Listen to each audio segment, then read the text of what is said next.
Good afternoon, everyone. Thank you for traveling far and wide. We've got people from all over the world here today, including our guest keynote speaker has traveled from France just to be here for us, so we really appreciate that. My name is Mark Clark. I'm professor of political science, now emeritus, and president of ASMEA, and have been since 2007. It's my pleasure to welcome you to the banquet and to this annual awards lunch and 17th annual ASMEA conference. As is our custom, we're delighted to receive so many excellent papers on a host of multidisciplinary topics spanning the entire regions that we're looking at. It's always a challenging task to pick out winners for the best paper prizes, but three truly stand out for their exemplary scholarship. So without further ado, and I would ask you to hold applause until we've announced everyone, without further ado, the winner of the 2024 Best Paper in African Studies goes to Dr. Susana Castillo-Rodriguez of SUNY College at Gnesco for her paper on missionary women in the linguistic field, research on the Gabon and Corusco Presbyterian missions in the 19th century. That might have been a misspelling, and I mispronounced it.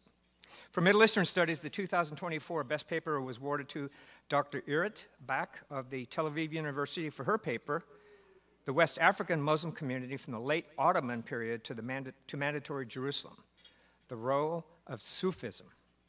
And the best student paper for 2024 goes to Mr. Ayud Daniel Dossou of the Geneva Institute for his paper titled A French Jew in Côte d'Ivoire, the life and involvement of Robert Lyon in local politics and in the formation of the Ivorian elite between the 1940s and the 1960s.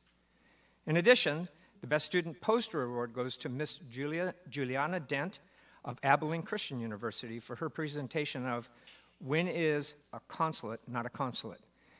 Would you awardees please stand up and give them a round of applause, please?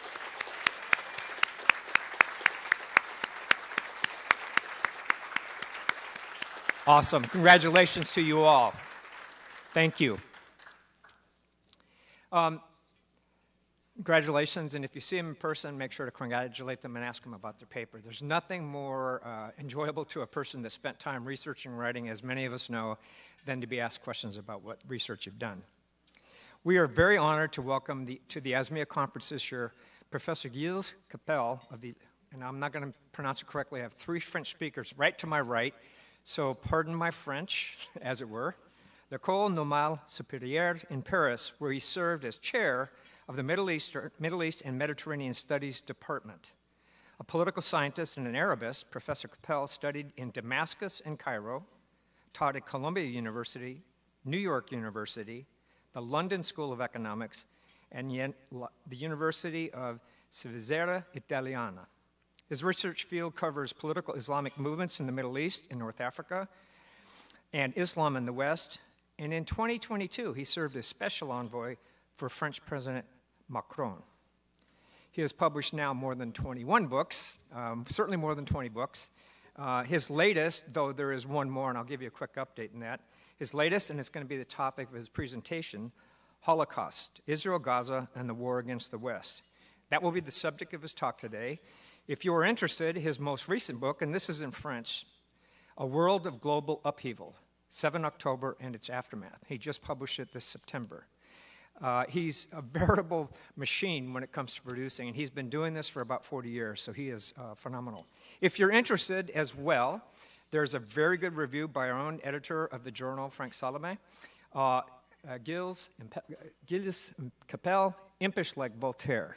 And it's a really good review of the two previous books he's done, and it gives you a synopsis of what he's talking about today. So please join me in welcoming Professor Gilles Kepel to our podium today. Thank you. And while he's on his way up here, he will talk for 25 to 30 minutes, after which we'll have plenty of time for questions. I will be the moderator for him. We have microphones in a couple places around the room, so I'd ask you to be respectful, ask questions, not make statements, but ask questions. And if you feel like carrying on a conversation with your newfound colleagues or old friends, please take that outside while we're doing the presentation and the Q&A session. Thank you. Thank you so much.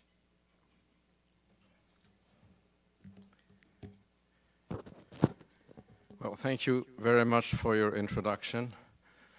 My first name is Gilles, actually, but this is not Gilles, but you know, this is what I was called in the Arab world for a long time, so I shouldn't complain. I imagine many of you thought that inviting a French person for lunch was that he would talk about cuisine, which is what I'm going to do. It's about Middle East political cuisine, probably, and its globalized consequences.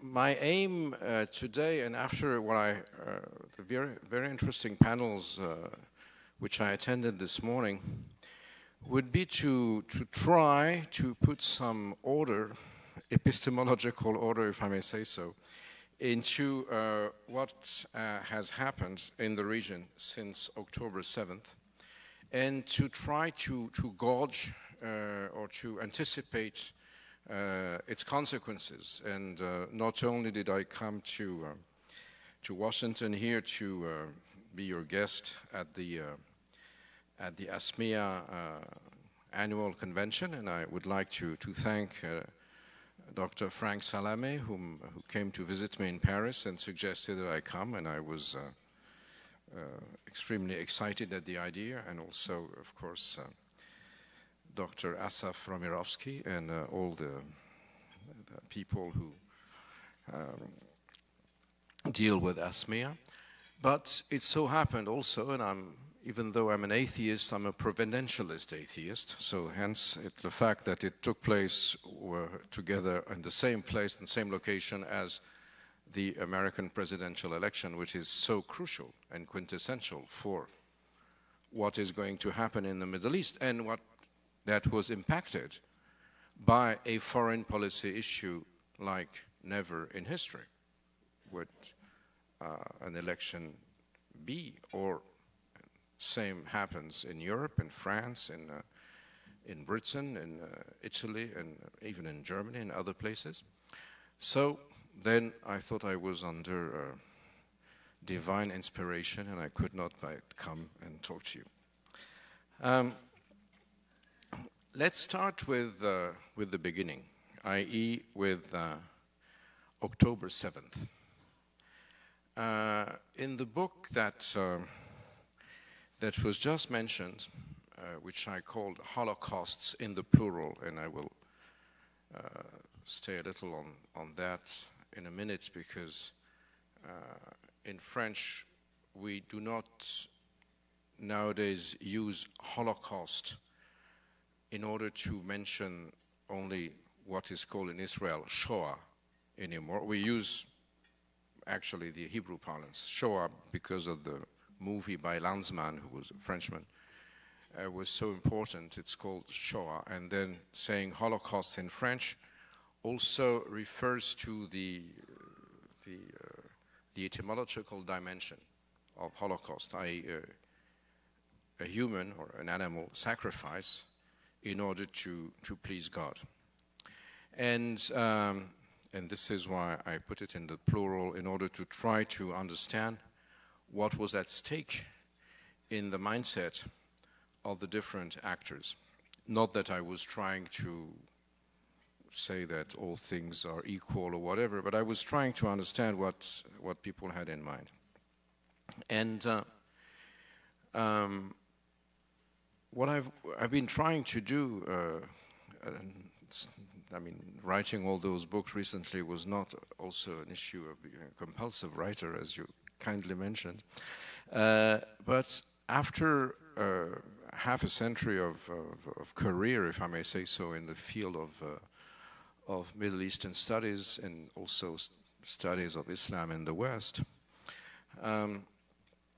I thought that it would be interesting, or maybe it would be sort of even compulsory for me as I was retiring from university, to try to put the knowledge that I had accumulated at the service of dissecting and understanding what was happening in real life, in real time.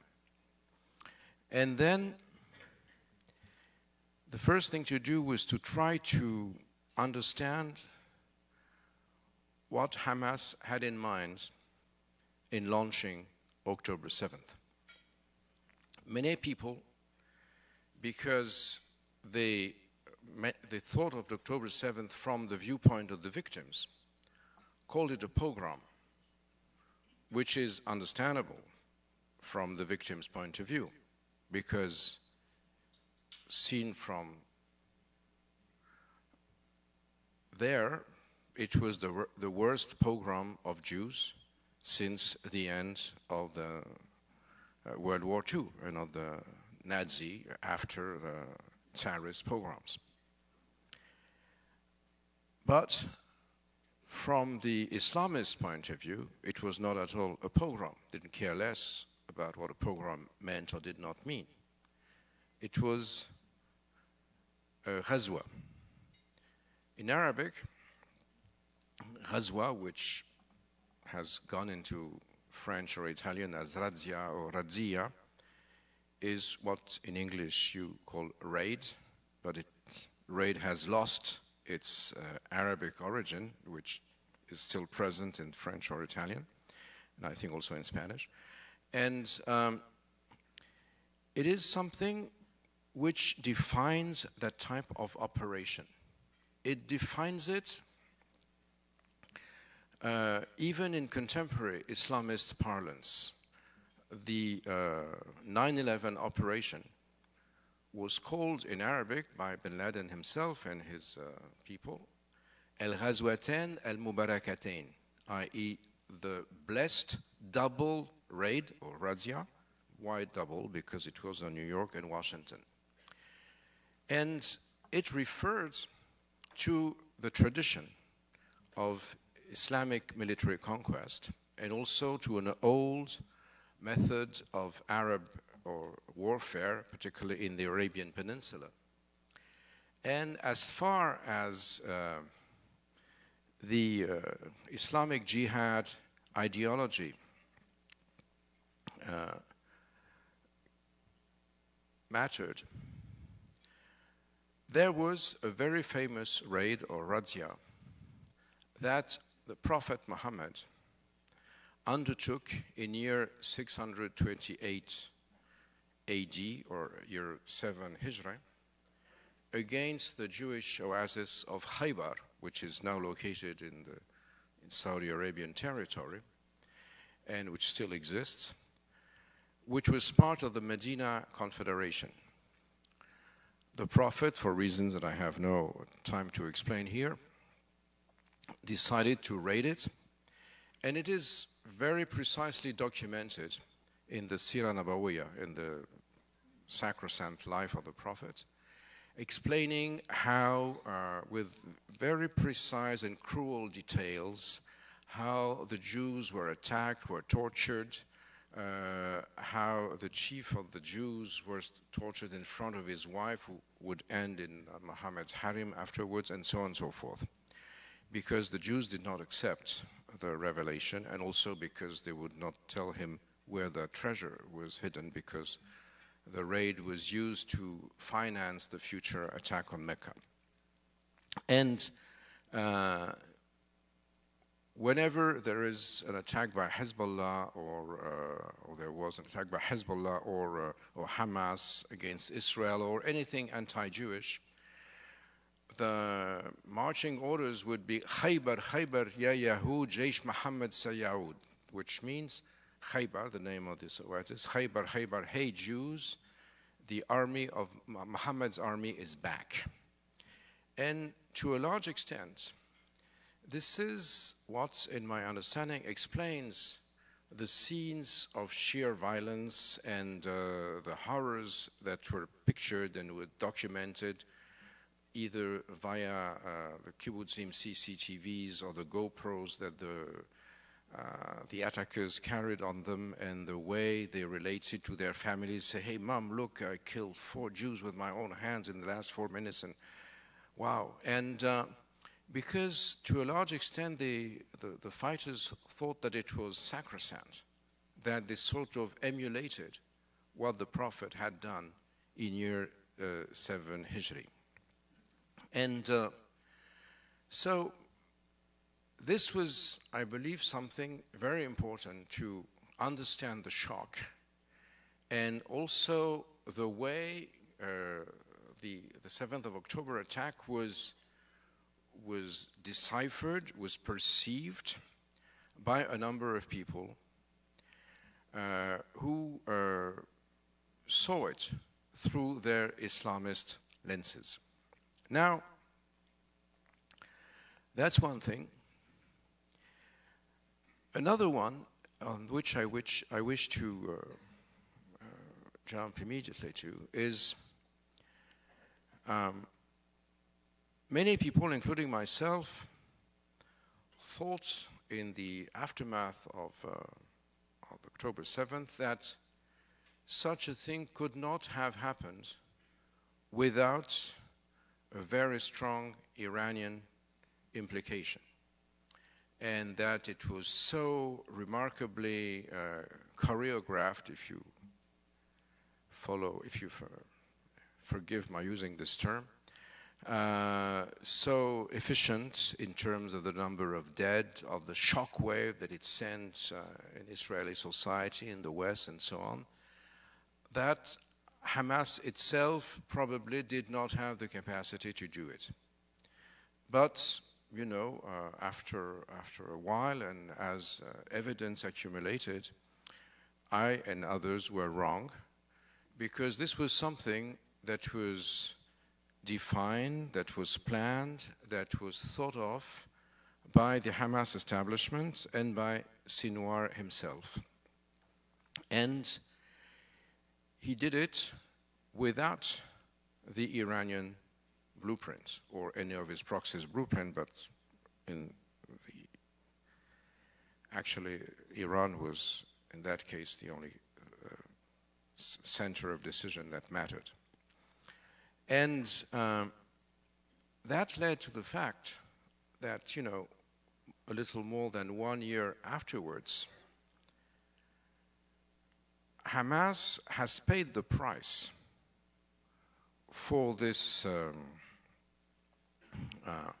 this attack, and for the fact that it was not coordinated with the Iranians, because the so-called axis of resistance was compelled into this sort of escalation that Hamas started.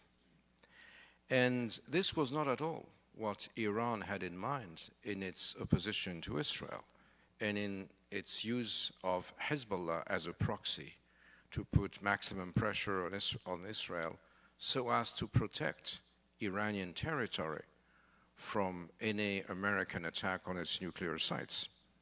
Because with Hezbollah as such a strong proxy and a capacity to attack Israeli territory with an investment that was, most figures now say, $100 billion, Iran had built a very strong shield and spade system, a bulwark, in order to protect Iranian territory from attacks, from American attacks and from Israeli attacks. And October 7, actually, much to the displeasure of the Iranians, undermined their strategy. And not only with the killing of Sinwar, but most important, with the decapitation of Hezbollah and the killing of Nasrallah, who had become a key charismatic figure in the Arab world for the Iranians. He was the one who translated everything that was said into Arabic, who Arabized, in a way, their vision of the Iranian Weltanschauung. Then the whole Iranian system of control over the Middle East collapsed.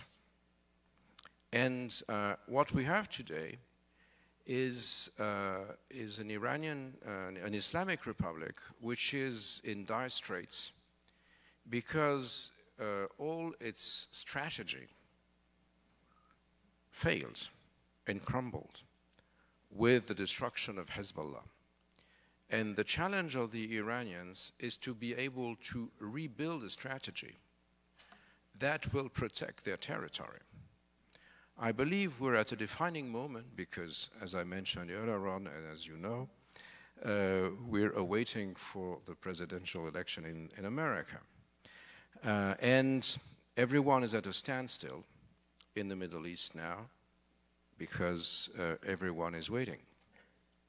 And the US remains, in spite of the rise of the BRICS and what have you, and the recent gains of Russia on the Ukrainian front, the USA remain the supreme military power, except that the supreme military power cannot be implemented fully in the lame duck presidency period, and particularly this year where President Biden had to stand out, and to some extent the US military and political capacity was diminished as opposed to the rest of the time, and as opposed to previous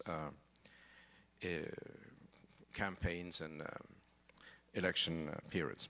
So this is a thing that I believe is a major challenge for us, not only to understand, to gauge, to evaluate how the 7th of October started, how it took place, how it developed, and to, you know, as we learn as we walk, if you wish, and we have to understand our shortcomings, our mistakes, and try to have as precise a picture of what happened in order to think of the future. On two levels. On the regional Middle Eastern level, and I heard some people, particularly from Israel this morning in a panel which I attended, who explained very rightfully, in my view, that a tactical success does not translate per se into a global victory and into peace for the future. And one of the big issues for Israel, probably, and for the Israeli political establishment, is to try to define what kind of future it wants.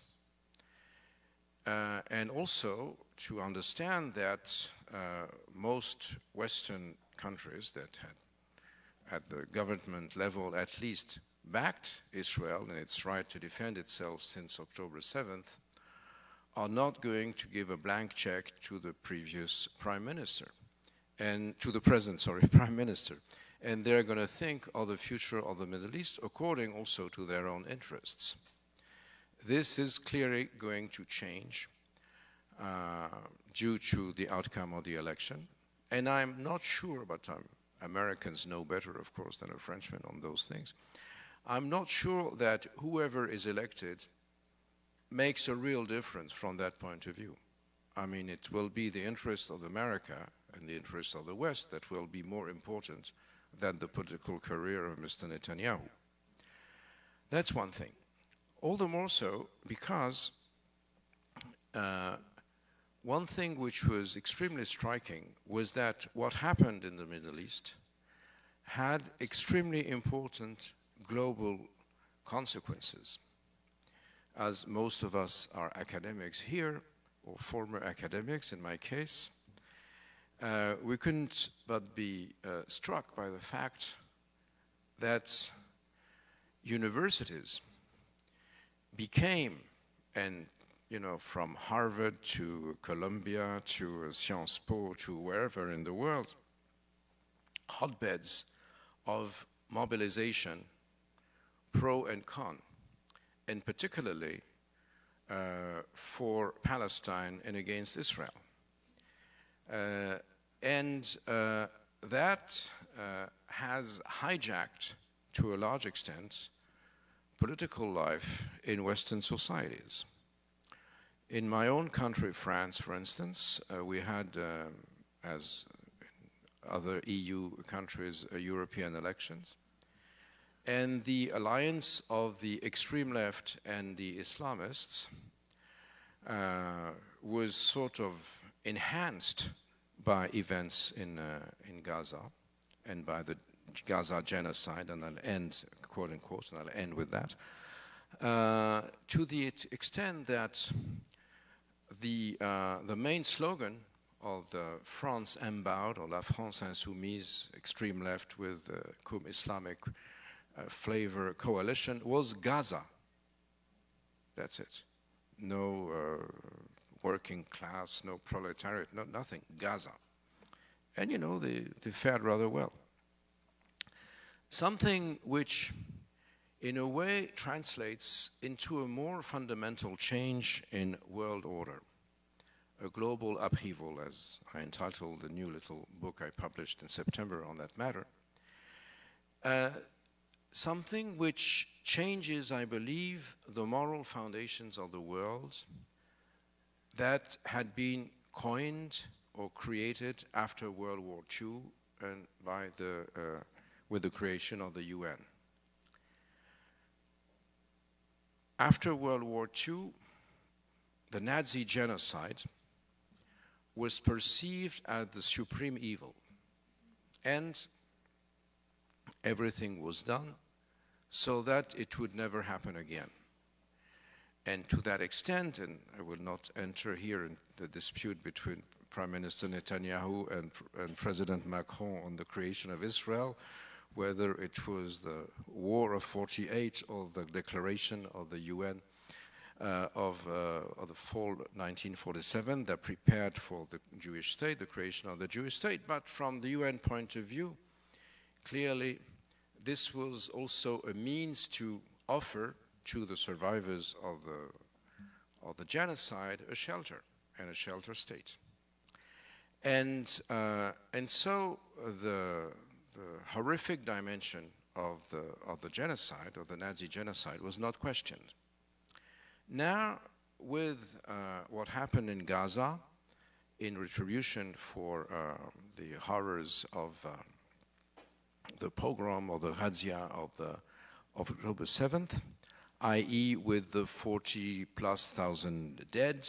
Of course, the numbers come from the Ministry of Health of Hamas, and there is as much Hamas as Ministry of Health in that, but no one has really challenged the numbers. People say, oh, you know, this is not only civilians, there are a number of fighters in that, but there are also civilians. Anyway, so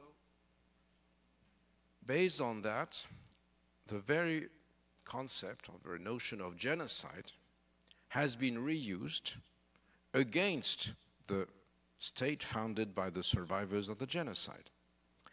And in saying the real genocide is what Israel does in Gaza.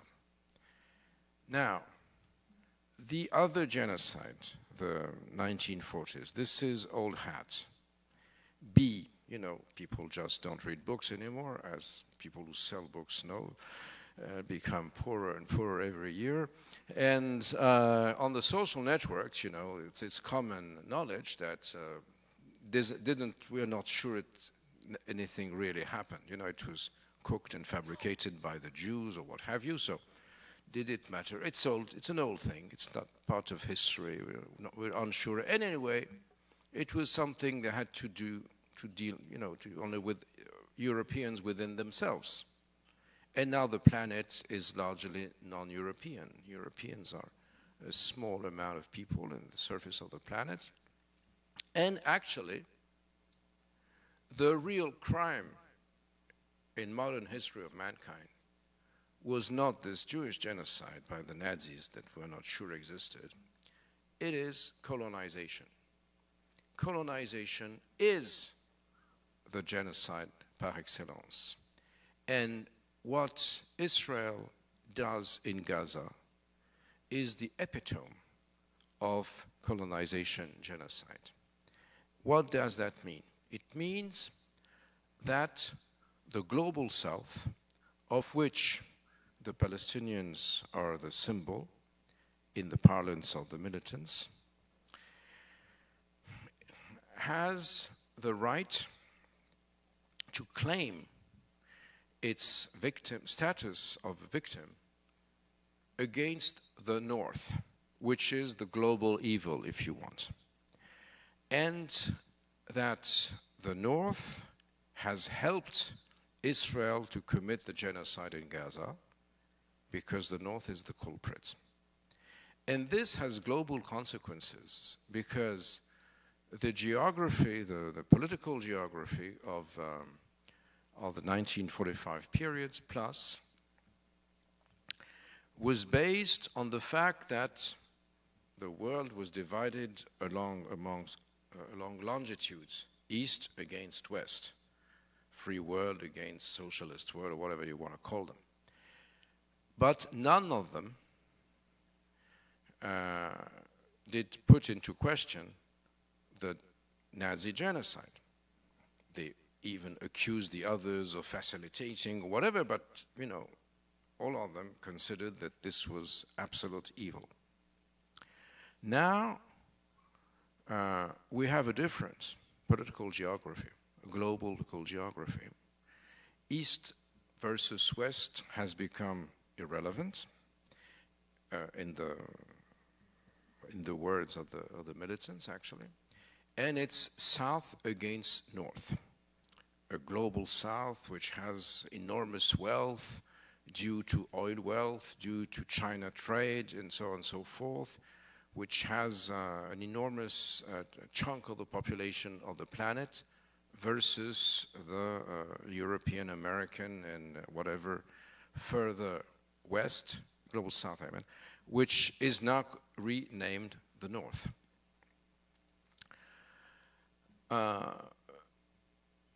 The sort of conglomerate which is supposed to impersonate this global South is called the BRICS. They just met in Kazan in Russia, so it allowed Putin to attend because he is wanted by the International Court of Justice if he goes out of Russia in a country which recognizes the jurisdiction of the International Court of Justice. In English it's different, it's the International Penal Court or whatever. Yeah. International Criminal Court, sorry, because there are two. And then, if you look at the BRICS, I mean, it's an enormous self-contradictory conglomerate. The interests of India and those of China are in clear opposition, not to mention Egypt and Ethiopia, even more so Saudi Arabia and the Emirates. And China and Russia do not have the same policies. When one may think that they share a common tactical objective, which is to get rid of the North or to minimize or to belittle its importance, but its own contradictions are blatant. One last point, which I believe is important, is that this global South issue stipulates that the values of the North are just fake and non-existent. Democracy, freedom of expression and the like are just something that the rich save for themselves and do not give to the others. And there you also have an attempt by the authoritarian regimes of the so-called global South to consolidate and to comfort their own power and their own yoke on their populations, which is also, I believe, something that has to be taken in consideration. So, to cut a long story short, I believe that what happened in October 7th and its consequences is probably one of the great watershed periods. I mean, it's maybe too early to say, but much more important in my view than 9/11, in the reshuffling of world order. And this is one of the big challenges that we are facing today. Hence, what happens on the ground, the local or the regional issues, cannot be perceived per se or in themselves. They have to be put into perspective, into the global perspective. And for that reason, I cannot but commend the ASMEA decision to think about this issue precisely when a couple of days before the US presidential election, because definitely this is where and when the Middle East issues and the global issues are most intricated. So your convention is a historical moment and a watershed convention. Thank you very much for listening.